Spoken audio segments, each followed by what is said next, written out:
Faz um tempo que eu não gravo vídeo e eu tenho total noção disso, mas eu vim ficando sem bastante tempo de um período pra cá.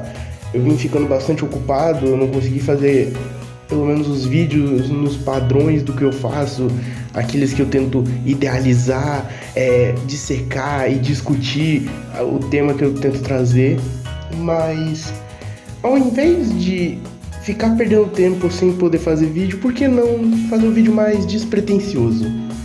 Bom, basicamente eu vi que com o último vídeo muita gente acabou entrando nesse canal e meio que tá meio perdido, mas eu criei isso daqui tendo em mente que isso aqui seria meio que o meu canto de falar das coisas que eu gosto, do jeito que eu quiser.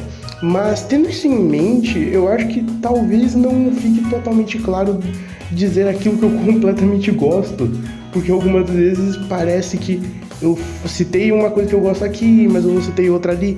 Então por que não fazer algo muito mais fácil e mais despretensioso nesse vídeo do que falar basicamente dos meus mangás favoritos, falar daquilo que eu gosto, falar basicamente um pouco da ideia de quem eu sou, talvez? Porque normalmente, pelo menos eu creio que aquilo que você tem como favorito fala um pouco sobre você. Tipo, não necessariamente você precisa discutir qualidade, é simplesmente o quanto aquilo conversa com você. E talvez esse vídeo, sei lá, sirva de recomendação de algumas obras aqui, mas vai ser principalmente sobre o que eu gosto. E para não ficar enrolando, é melhor começar com aquele que provavelmente é o mais óbvio dessa lista, que é Bleach. Eu acho que já tá claro esse ponto que Bleach é meu mangá favorito, é a obra mais especial pra mim, num nível realmente bem pessoal.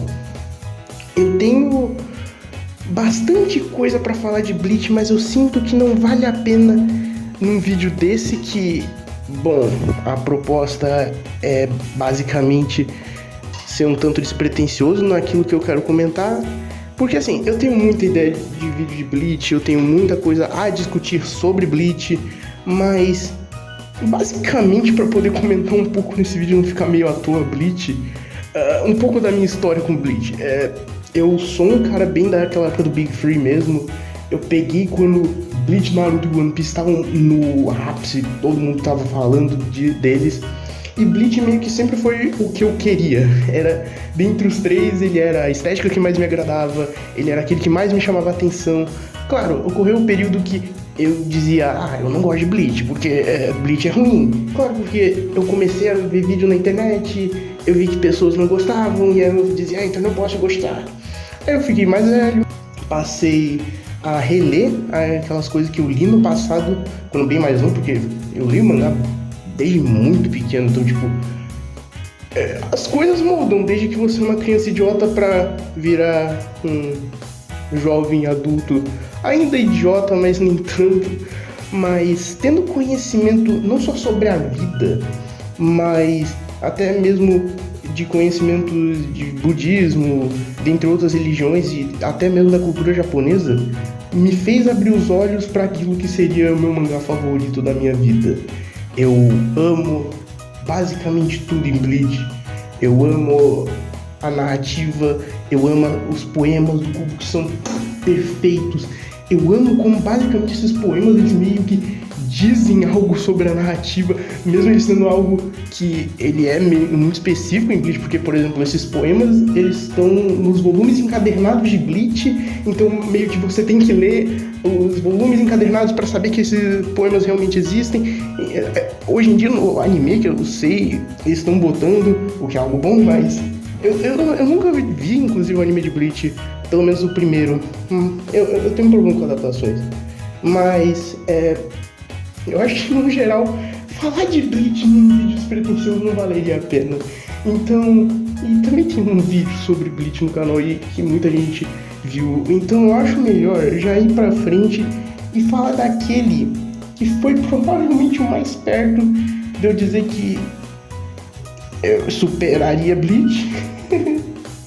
Eu já pensei bastante nisso, mas à medida que eu vou pensando, por mais que sim a resposta mais possível, mas ainda assim não é completamente que é Boku no Hero Academia. Boku no Hero Academia é engraçado, inclusive, a minha história com Boku no Hero Academia. Antes de falar realmente do mangá, né? Boku no Hero Academia, eu lembro quando em 2016 a primeira temporada da adaptação fez um sucesso imenso, todo mundo tava falando. Aí eu só li, tipo, o primeiro volume do mangá. Eu tinha meus problemas porque eu sentia que parecia que Boku no Hero Academia tava sendo meio complacente demais com algumas ideias distorcidas daquele mundo. E eu temia aquilo e meio que eu dropei o mangá ali, no primeiro volume só. E o tempo foi passando, Boku no Hero Academia, daquela fama, daquele enaltecimento que ele recebia, principalmente, se eu não me engano, em 2016 e 2017, que foram as duas primeiras temporadas saindo, eu não assisti elas. Boku no Hero Academia, com o tempo, foi ganhando aquela má fama, né? A típica má fama dos Battle Shonen de, nossa, todo mundo gosta no início, depois é só tacando pau. E normalmente são críticas incoerentes, mas não vem ao caso. Eu acabei meio que nunca tendo contato direito com Boku no Hero Academia na época do auge. Eu lembro que eu nunca tive necessariamente contato direito à série. Então acabava que eu não sabia de basicamente nada, e não só isso, eu sabia de coisas que não necessariamente eram verdades. Por exemplo, eu sei que isso parece idiota, mas existe um meme do momento que o personagem do Izuku, ele tá naquilo que eles chamam de Deku Dark, que eu acho um nome que eles deram extremamente idiota, mas a questão é, tem uma cena aí, fizeram um meme dele falando: All Might, você é cringe. E eu pensei, nossa, com a fama de Boku no Hero Academia, eu pensei, nossa, isso aqui é real. E eu pensei, que ridículo, Boku no Hero Academia é tão merda ao ponto de fazer uma imagem dessa. Aí eu comentei com um amigo meu e ele disse, não, cara, isso é um meme. Tá. Tipo, eu realmente não sabia de absolutamente nada disso daqui. Foi até uma surpresa no momento que eu realmente li Boku no Hero Academia, quando eu decidi. Eu tinha sempre um sonho na minha vida de, eu vou um dia ler todos os mangás da Jump, acompanhar toda a Shonen Jump. Eu não sei, eu sempre quis ter esse sonho. Aí em um certo momento eu fiz isso, e Boku no Hero Academia não só estava, como ele ainda está, pelo menos no tempo que eu tô gravando esse vídeo, Boku no Hero Academia ainda está sendo publicado na Shonen Jump. E eu lembro que eu comecei a ler e eu ficava surpreso porque era o tempo inteiro eu me apaixonando mais e mais por isso. Era o tempo inteiro eu dizendo, meu Deus do céu, por que ninguém tá discutindo esse tipo de coisa? Tipo, parece que as coisas que meio que de primeira agarraram o pessoal no início, nunca me agarrou, mas aquelas coisas que desprendeu o pessoal foi o que me agarrou. Eu realmente acho muito incrível toda essa discussão social que Boku no Hero Academia traz, toda essa dicotomia de que no final das contas, como a frase do arco do My Hero Academia fala, que você só precisa de um dia ruim, ou seja, tipo, você só precisa de um dia ruim para se tornar o maior vilão de todos. Toda essa discussão social de você às vezes só precisar de uma coisinha, uma mínima chance para você tomar uma atitude, você ter toda essa ideia de que talvez você tenha essa figura messiânica tão imposta nesse seu mundo que você talvez não haja. Tem muita coisa de Boku no Hero Academia que eu tenho para discutir, só que aí entra uma questão. Como eu falei, no tempo que esse vídeo está sendo gravado, Boku no Hero Academia ainda está em publicação, tá bem pertinho de acabar, inclusive, acho que uns 20 capítulos esse negócio acaba. Pelo menos até lá eu não pretendo gravar vídeo, porque eu sinto que eu me arrependeria de gravar precocemente um vídeo, no calor da emoção, aí tipo, nossa, o mangá acabou e teve essa ação que poderia complementar muito melhor meu discurso, e eu não botei, droga. Mas então, eu tenho muita coisa pra discutir sobre Boku no Hero Academia, eu só preciso do meu tempo, eu só preciso de em algum momento encontrar o momento certo, for o mangá pelo menos acabar, de poder falar desse negócio. Eu sei da má fama, inclusive desse último arco que tá tendo agora, mas tipo, já chegou um ponto na minha vida que últimos arcos de Battle Shonen meio que parece que vai ser sempre criticado, e boa maioria do tempo a opinião popular é meio, digamos assim, ela normalmente nunca faz jus realmente o mangá. Parece que as pessoas estão lendo de má fé, parece que as pessoas não estão querendo realmente entender o que o Horikoshi está querendo dizer. Tem toda aquela questão de, por exemplo, Boku no Hero Academia, ele lança um capítulo, aí traz uma coisa pra ser discutida, as pessoas pensam demais naquilo, porque aquilo foi bom, aí no outro capítulo, logo na outra semana o pessoal meio que já tem que pensar diferente, e causa essa coisa toda. Eu só espero que quando o mangá acabe, talvez mais e mais pessoas reconheçam o quanto esse negócio for bom. Ou, sei lá, o final é ruim. Eu não sei, eu duvido muito, eu tô gostando pra caramba, então... eu quero ler de boa fé esse negócio. Mas agora indo pra um que eu também já falei aqui nesse canal, e que, bom, ele é um tanto diferente dos outros que eu citei, porque até agora eu só falei de 2 Battle Shonen da Shonen Jump. Eu gosto muito da Jump, então meio que seja normal. Mas falando agora de outro da lista, que seria Blue Period. Blue Period, como eu disse, eu já falei aqui nesse canal, é um mangá sobre um personagem que é um artista e ele está se relacionando com a arte, e a partir dele se relacionar com a arte, ele se relaciona melhor com as pessoas, ele se relaciona melhor com o mundo, ele entende melhor a si mesmo. É maravilhoso, é muito bom, é uma experiência realmente, muitas das vezes, bastante pessoal. Eu tenho uma história com Blue Period que é realmente pessoal, porque eu lembro que eu fui ler a primeira vez Blue Period quando eu estava no meu 3º ano do ensino médio. Nisso, eu passei a adorar o mangá, eu amava aquilo. Eu ficava, meu Deus, isso aqui é um dos melhores mangás que eu já li. Aí o que aconteceu? Eu li o mangá até o ponto que o Yatoro, o protagonista, ele passava no vestibular e ele entra na faculdade.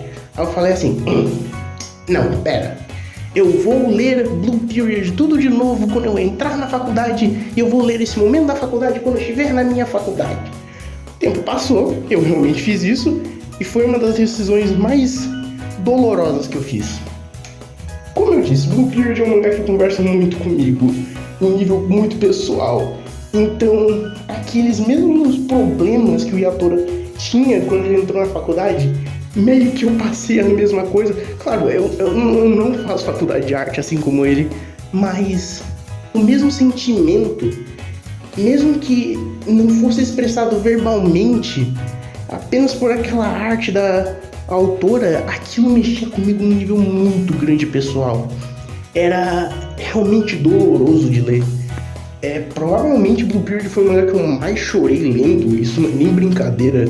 E vai muito além de identificação, porque tem alguns personagens, inclusive, que talvez não seja identificação, mas realmente é um tipo de narrativa tão interpessoal, eu posso dizer. Eu realmente entendo esses personagens, e não necessariamente precisa ser através dos diálogos. Muitas vezes, como um mangá sobre arte, as produções artísticas dele, falando um pouco sobre cada um, é um negócio tão bom.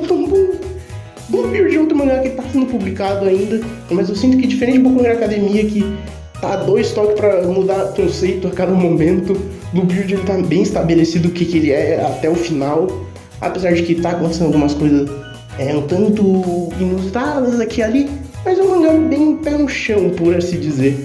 Apesar de que você vê os quadros de cada um é uma coisa um tanto louca, às vezes você vai realmente para esse lado mais onírico, por assim dizer, esse lugar mais abstrato no momento que os personagens estão se relacionando com a obra deles. Então, é só muito bom. Eu só realmente amo. Mas se eu falei de 2 mangás ultra famosos, um mangá consideravelmente famoso, porque tem uma adaptação na Netflix do mais Blue Period, agora é realmente um mangá que vocês vão talvez não conhecer, porque é um mangá da década de 70 e é um mangá do Osamu Tezuka. Osamu Tezuka, pra quem não sabe, é o mangaka de Tetsuo Anatom, que é conhecido aqui no ocidente como Astro Boy. Ele fez alguns outros mangás, como A Princesa do Cavaleiro, Kimba, Otori, por aí vai. Mas a minha obra favorita do Tezuka é Blackjack. Blackjack é um mangá diferente, eu acho que provavelmente um dos mais diferentes nessa lista, porque ele não possui uma narrativa linear. Não necessariamente é uma série de acontecimentos que vai dando em outros acontecimentos até dar uma conclusão de uma grande narrativa maior. Blackjack é um mangá episódico, de capítulo em capítulo é uma historinha isolada, diferente, mas aí que tá. Já que esse é um mangá sobre médicos, por que não fazer uma metáfora com medicina? Ou com biologia, melhor dizendo. Digamos que a série Blackjack, tá, como toda obra, seria um corpo. E cada capítulo funciona como órgãos desse corpo. Você pode dizer que cada órgão tem sua função individual, mas quando em conjunto, elas fazem daquele corpo funcionar por completo. E Blackjack é bem assim, por assim dizer. Independente das histórias individuais, das pequenas mensagens que cada capítulo individualmente possui, muitas das vezes você consegue agregar um valor muito maior para cada mini historinha, tendo em mente o corpo como um todo. Então isso faz um mangá muito fascinante. É um mangá da década de 70, então claramente tem algumas coisas que podem soar um tanto que envelheceram mal, por assim dizer. Você vê que alguns designs têm aquele mesmo problema da década de 70 e tudo mais, mas é um mangá que claramente eu fico um tanto triste porque, meu Deus do céu, existe um crossover da Turma da Mônica Jovem com os personagens do Tezuka e o Blackjack tá lá. E Blackjack nunca foi publicado no Brasil? Tipo, que? Existem publicações atualmente, pelo menos, do Osamu Tezuka, do Go Nagai, do Shotaro Shinomori, mas Blackjack não foi trago ainda pro Brasil. Meu Deus do céu, tragam Blackjack. Tipo, mais pessoas precisam ler esse negócio, porque é realmente muito caramba. É uma história que comenta bastante sobre o valor da vida, o que é ser um ser humano, o que faz de alguém humano. É realmente muito interessante e que talvez cause alguns questionamentos fascinantes a se fazer. Eu tenho interesse, inclusive, em fazer vídeo de Blackjack, mas eu tenho um pouquinho de medo de, como eu disse, por mais que os capítulos individualmente funcionem, falar de alguns conceitos muito maiores da série agregam mais. Então talvez, tipo, eu falar de um capítulo, mas no outro falar de um mesmo conceito talvez torne redundante. Eu não sei, mas vamos ver, né? Só leiam, vale muito a pena. E agora, eu vou entrar num caso que, bom, eu vou falar basicamente do meu mangá favorito, daquele que eu considero meu artista favorito no geral. O Inyo Asano, ele é um cara que me fascina muito. Desde a estética dele, desde realmente das obras como um todo, desde o que ele discursa com as obras dele. Ele em si é uma pessoa bastante excêntrica, podemos dizer assim. Mas quando... Isso é uma coisa muito interessante. Você percebe que se você ler todos os mangás do Inyo Asano, pelo menos eu fiz isso, eu não me arrependo. Se você ler todos os mangás do Inyo Asano, você percebe que ele tá o tempo inteiro meio que indo de gêneros para gêneros completamente distantes daquilo que ele já trabalhou anteriormente, e ele acaba fazendo sempre uma coisa muito Inyo Asano. Não importa o gênero, se o Inyo Asano tá fazendo, vai ser algo que só ele faria. E tendo isso em mente, Dead Demons Destruction, vou chamar só de DDD pra ficar mais fácil, você vê que esse cara literalmente pegou esse gênero narrativo, que só um detalhe, eu não me importo tanto assim com gêneros, eu acho meio besta quem fica muito preso a não, esse gênero não é bom, ele não pode ser bom, eu não acredito nisso. Mas o Inyo Asano pegar o gênero moe e basicamente pegar essa narrativa de meninas fofinhas fazendo coisas fofinhas e servir como uma superfície para discussão política, discussão de basicamente de questão de imigrantes, uma discussão realmente social de nós estamos constantemente em contato com a violência, mas posteriormente nós estamos lá dizendo não, esse mundo está muito violento, oh meu Deus, enquanto tipo, depois a gente vai pra casa assistir um filme de ação onde tem gente degolando as outras, tem gente jogando FPS pra se divertir dizendo oh não, eu só tô me divertindo, os jogos não fazem nada de errado com a mente. Esse tipo de discussão tão interessante, mas aí que tá, na frente disso tudo, você tem um mangá de meninas fofinhas fazendo coisas fofinhas. Entende o quanto realmente o Inyo Asano é um gênio? Esse cara conseguiu fazer esse tipo de loucura num gênero que talvez pra muita gente não soe como nada demais. É um negócio que eu lembro quando eu comecei a ler DDD, ele virou instantaneamente meu favorito do Asano, porque esse foi um momento que eu disse, meu Deus, eu realmente gosto pra cacete desse cara. Esse cara consegue fazer umas coisas que me surpreendem e não saem da minha cabeça. Eu tenho painéis e mais painéis de DDD guardados no meu PC pelo simples fato de que é algo tão lindo de ver. Mas eu acho que é melhor eu guardar um pouco pro Asano, porque ainda nessa lista eu vou falar mais dele lá pra frente. Mas indo pro outro, esse é um mangá que eu talvez não vou falar muito dele, que é Seishoku Elegy. Seishoku Elegy é um mangá do Hayashi Seiichi. E talvez algumas pessoas digam, não é um mangá, é um Gekiga. De fato, a pessoa não estaria errada em me corrigir. Mas, não entrando nessa discussão histórica, é um quadrinho, no final das contas. É tudo um quadrinho japonês. Essa história em quadrinho japonesa, Seishoku Elegy, ela foi algo que...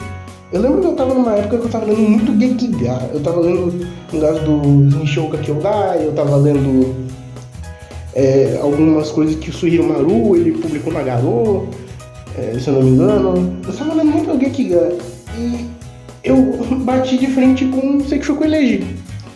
Pra eu sair dali com uma das experiências mais únicas que eu tive com uma história em quadrinhos. Seishoku Elegy, eu não sei se eu consigo falar em palavras como ele é, porque é uma coisa que é só lendo pra saber, e o que dificulta, porque Seishoku Elegy nunca foi publicado no Brasil. Seishoku Elegy, se não me engano, foi publicado nos Estados Unidos, mas Seishoku Elegy é difícil, por exemplo, você encontrar online uma tradução disso daqui. É um mangá bem underground mesmo, e que entra naquela questão, algumas das vezes as pessoas não vão se esforçar a traduzir Gekigas porque não vai ser o que o pessoal tá procurando. Talvez o pessoal tá procurando, tipo, sei lá, os mangás da Shonen Jump, os mangás da Shonen Magazine, Berserk, esse tipo de coisa. Não dizendo que isso aqui é ruim, mas tipo, em comparação, claramente, coisas como Seishoku Elegy não vão ser tão caçadas. Mas é um tipo de experiência que vale muito a pena. O nível de valor visual, de texto não verbal que Seishoku Elegy tem é algo que me fascina até hoje. E que, bom, as pessoas deveriam ler mais. Eu só posso recomendar porque é um tipo de experiência muito única e que eu sinto que a pessoa deveria viver por si mesma. Sim, experienciar por si mesma. Mas, indo um pouco para um lugar mais pé no chão, realmente, vou falar do meu romance favorito. Eu já falei do meu Battle Shonen favorito, já falei basicamente do meu Gekiga favorito. Vou falando do meu romance favorito, que também é meu Yuri favorito, que é Yagate Kimi Naru, ou como foi publicado aqui no ocidente, Bloom Into You. Eu vou falar Yagate Kimi Naru, Yagakimi, pra ficar mais fácil, porque é a maneira que eu tô mais acostumado a falar. Que eu posso dizer, tipo, é simplesmente a história de romance que mais conversou comigo, porque eu lembro que enquanto eu lia Yagakimi, era um mangá que eu tava constantemente pensando nele. Tipo, ele tem capítulos mais extensos do que o normal, do que tipo um shonen. Ele é um shonen, mas tipo, ele tem capítulos mais extensos. Ao invés de tipo 20 páginas, ele tinha, se eu não me engano, entre cada capítulo umas 40 páginas. Mas eu podia estar não necessariamente a fim de ler, mas eu não conseguia parar de pensar nele. Era algo que estava o tempo inteiro na minha mente. E era algo que as discussões que Yagakimi trazia em questão dos acontecimentos e do dia a dia das duas personagens principais, a Koito e a Nanami, era algo que eu tava o tempo inteiro pensando. Tanta coisa pra falar. Aquele momento que elas estão fazendo aquele teatro e você vê que aquele teatro, por mais que elas estão assumindo personagens, aquele teatro, as personagens comentam um pouco sobre cada uma, principalmente a personagem da Nanami, e tem toda essa ideia de que você, para amar, você precisa saber amar a si mesma. E aí tem o fato de que a Nanami não ama a si mesma, mas ela ama a Koito, ela deseja que a Koito não ame ela porque ela não sabe amar a si mesma. É tão lindo, é tão... Pra não... é um mangá que tem muita coisa que é interessante, se você gosta de romance, tipo, é um prato cheio, pelo menos eu acredito, mas ainda no campo dos Yuris, outro exemplo que eu posso dizer, que é outro dos meus favoritos, é o Hana Holo Holo, e esse é um mangá bem mais desconhecido que Yagakimi. O Hana Holo Holo é um mangá que, se eu não me engano, por um bom tempo, ele só tinha tradução em português do Brasil, inclusive. Hoje em dia eu sei que ele tem tradução em inglês, inclusive.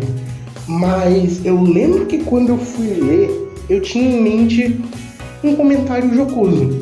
Um comentário que era...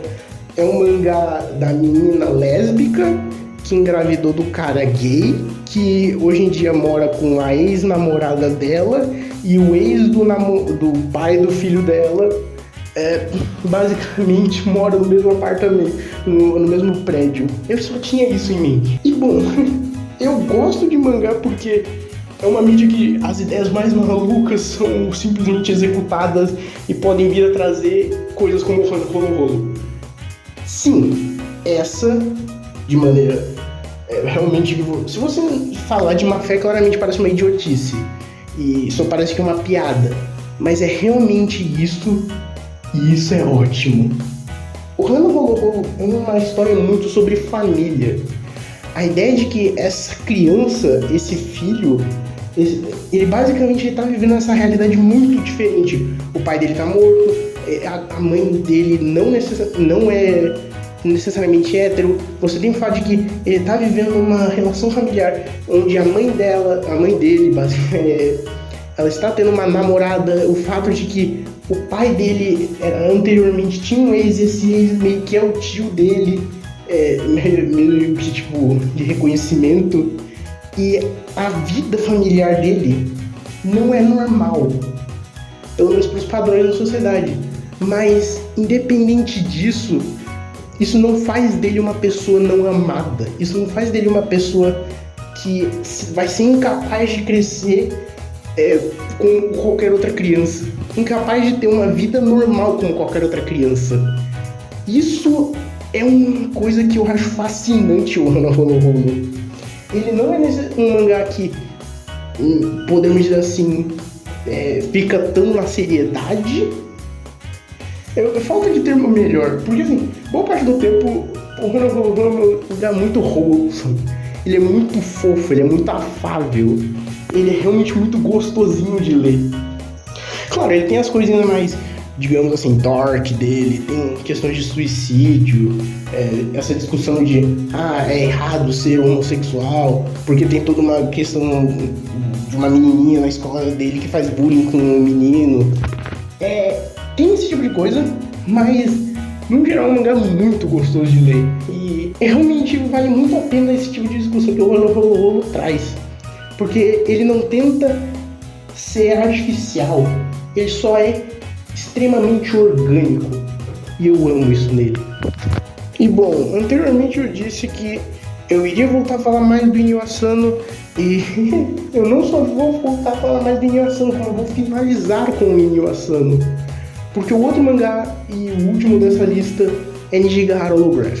Nijigahara Holograph, ele é um daqueles mangás bem do início da carreira do Inyo Asano, junto com Subarashi Sekai, Hikari no Machi, eu posso dizer Solon? Eu posso dizer. Mas você vê que é realmente aquele início de que é aquela arte do Asano pré-pum-pum, podemos dizer assim.